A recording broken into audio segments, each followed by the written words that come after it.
কাজ শেষ না করে আমরা কোথাও যাচ্ছি না, বলছেন পরিকল্পনা উপদেষ্টা। আওয়ামী লীগের অফিস দখল করে বিএনপি কার্যালয়।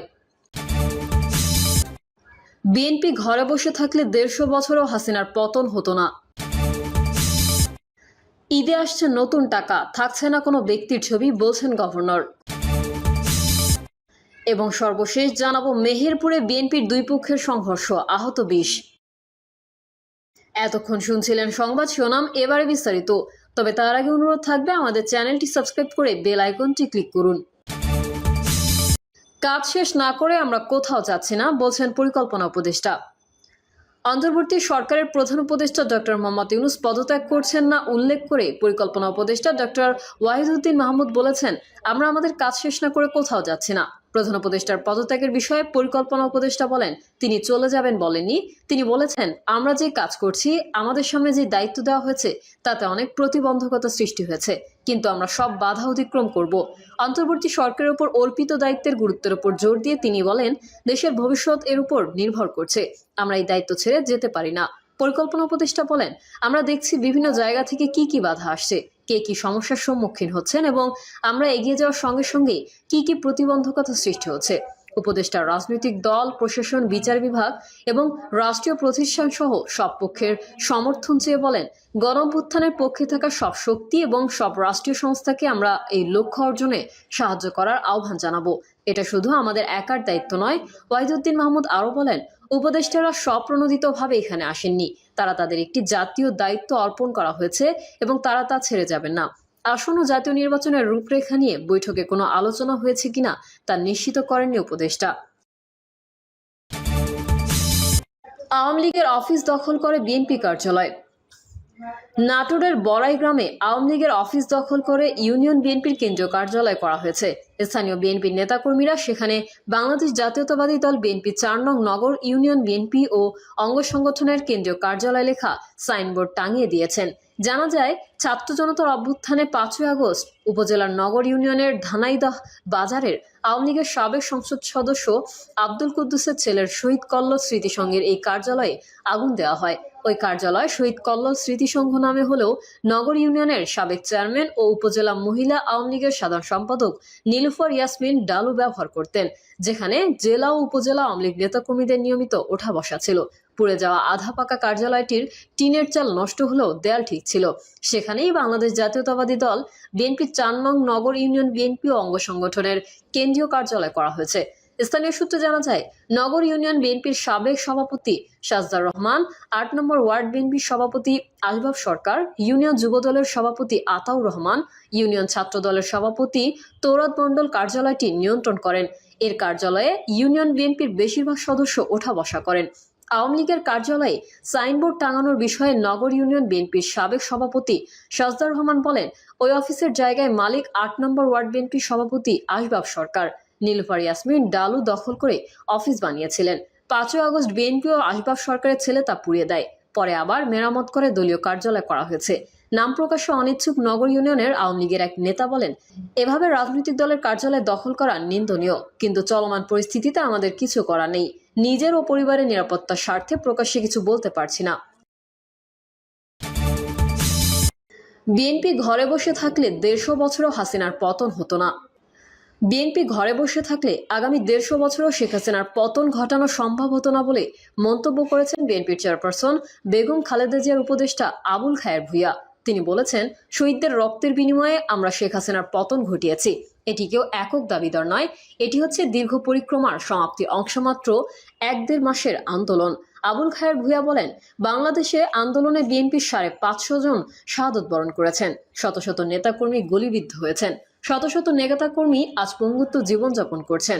বিএনপি ঘরে বসে থাকেনি, আমরা হাসিনার বিরুদ্ধে আন্দোলনে ছিলাম।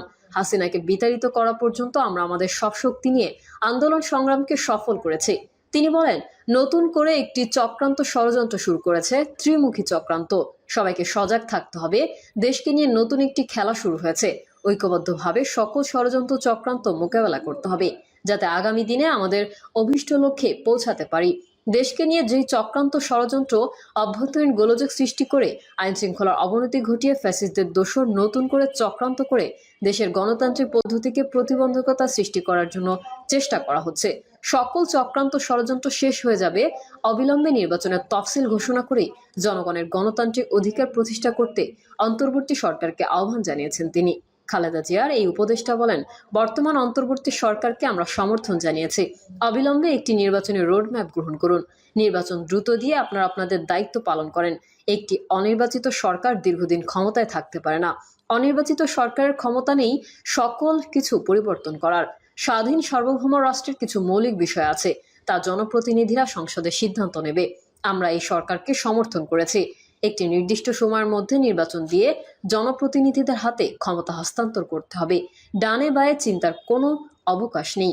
ঈদে আসছে নতুন টাকা, থাকছে না কোনো ব্যক্তির ছবি, বলছেন গভর্নর। ঈদে আসছে নতুন টাকা, থাকছে না কোনো ব্যক্তির ছবি, বলছেন গভর্নর। ঈদুল আজহাতে বাজারে আসছে নতুন টাকা। এই লক্ষ্যে ইতিমধ্যে নতুন টাকা ছাপানো শুরু হয়েছে। নতুন টাকায় থাকছে না কোনো ব্যক্তির ছবি, এমনটি জানিয়েছেন বাংলাদেশ ব্যাংকের governor doctor Ahsan H Mansur. Governor বলেন, নতুন নোটে থাকবে দেশের বিভিন্ন ঐতিহাসিক স্থাপনা। ঈদে বাজারে প্রথমে 1050 ও 20 টাকার নতুন নোট আসবে। টাকশাল থেকে জানা গেছে 20 টাকার নোট ছাপা প্রায় সম্পন্ন। আগামী সপ্তাহে বাংলাদেশ ব্যাংকের কাছে হস্তান্তর করা হবে। এরপরে 50 ও 100 টাকার নোট বাংলাদেশ ব্যাংকে বুঝিয়ে দেবে টাকশাল। এরপর কেন্দ্রীয় ব্যাংক সিদ্ধান্ত নেবে এই টাকা কবে বাজারে আসবে। টাকশাল জানিয়েছে, নতুন নকশার নোট ছাপাতে 1 থেকে 1.5 বছর সময় লাগে।